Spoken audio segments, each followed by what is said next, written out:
talk about the other side of this then is, we'll go back here, we're going to define boundaries between survey and GIS. And this gets to some states. I honestly don't know. Let's talk about Texas Senate Bill 1320, first of all, which just says, I thought it was pretty innocuous, it said, well, you have to provide some sort of notice on geospatial data, or geospatial data products specifically, as to how authoritative they are or are not. And I think the bottom line here is putting a notice is required on any geospatial data product that says this product is for informational purposes and may not have been prepared or be suitable for legal engineering or surveying purposes. To me, I thought, well, that's pretty straightforward. It's a disclaimer. I always hate negative disclaimers that say, basically, this product you've got in front of you is essentially worthless, but it's tough in the government sector, I know. But this caused a lot of controversy that seemed to say that, well, you've always got to have then an engineer or a professional land surveyor preparing geospatial data. Not necessarily authoritative data, as it relates to boundaries, certainly.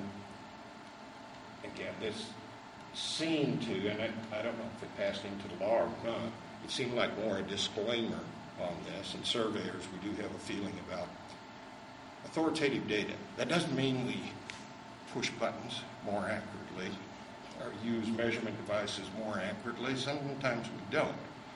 But we do follow legislation. I mean, there's the professional level of practice, plus doing it within a process that guarantees accuracy on it. Here's the metadata, here's the checks we made to geodetic control surveys. So it's processed, and plus the thing that, all right, we've gone through the rules of registration. We're also liable for our work. So there's that thing.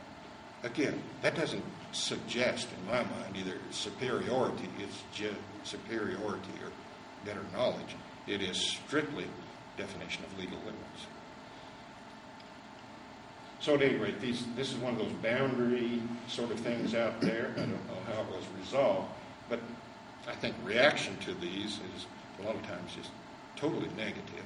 That isn't the intent of this. It's just trying to get some sort of protection to citizens and a disclaimer, if you will, on geospatial data.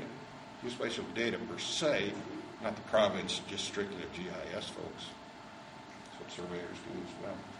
Another thing that's brewing out there, or has been, or maybe still is this notion of machine control.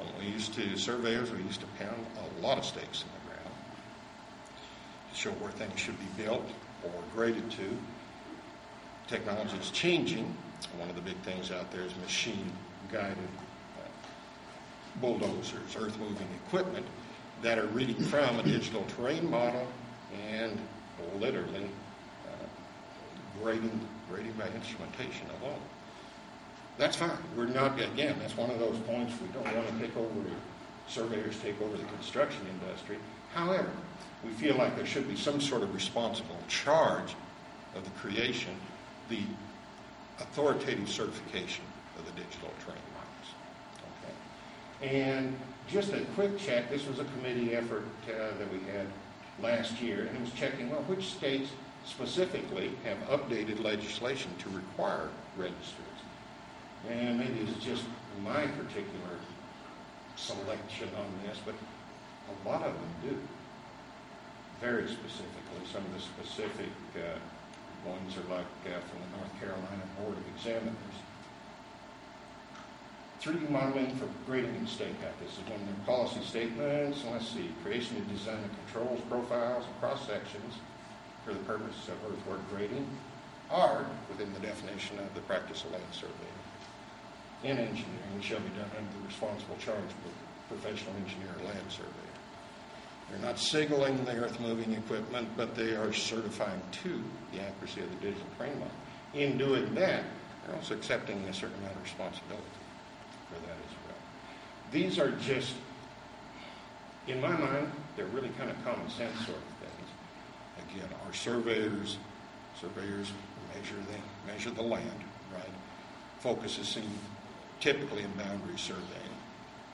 We also work with another dimension out there as well. So these are just two of the examples. I think this is, again, within. Now, North Carolina, North Carolina is an interesting state, as are both of the Carolinas. They're the two states, to my knowledge, that you get land surveying registration within one of three areas. You can be a boundary surveyor. You can be a photogrammetric surveyor, dealing mostly with photogrammetry, but also remotely sensed data. It's interesting. Or you can be a GIS surveyor, and I forget the exact title. It's surveying GIS sites, surveyor GIS sites, or something like that. That's how you get registration in those states. They break down. They, again, give recognition to the importance of the geospatial analysis side, and so you get registration in one of those. That's the good side. I think I ran across one of the North Carolina people a couple of years ago saying, this is great, but we've only got 2 people registered in the GIS side. Maybe that'll change. But they specifically say in their statutes that creating, preparing, and modifying electronic or computerized data, including land information systems, is the practice of land surveying in that state. This is North Carolina. Here's what we did last year. We created this GIS roadshow. The education isn't needed so much on the geospatial professional side as it is on surveyor side, as Pat says. So I took it upon myself and another fellow, the head of the geospatial committee, to go out to the various chapters. And here's really what GIS means, kind of a fundamental view of GIS from a land surveyor's perspective. We went to a grand total of 2 chapters last year to write. Some of them patent. Some are more receptive than others. If they've got a real slow meeting, they'll invite us in. It's all like a lot of organizations. There's a lot of people my age, in survey, a lot of people my age, and then there seems to be this gap, and then there's, the practitioners, younger practitioners that are coming up in it. The fellow that was going to present with me, one of those younger practitioners, he's one of those surveyors in this state. There's a lot of surveyors that are collecting unemployment checks. There's a lot of them that are busier than they ever have been because they've embraced the geospatial side. Co-presenter on this, a fellow named Mike Magyar, works for a firm called David Evans and Associates. They're heavy into mobile mapping and the processing of the LiDAR clouds that they get. This isn't just somebody that drive the truck and chuck the information one way. They are also experts in processing it. All of a sudden, they've got more work than they know how to handle, and keeping their particular device very busy. So the folks that have embraced the geospatial side of it are doing very well.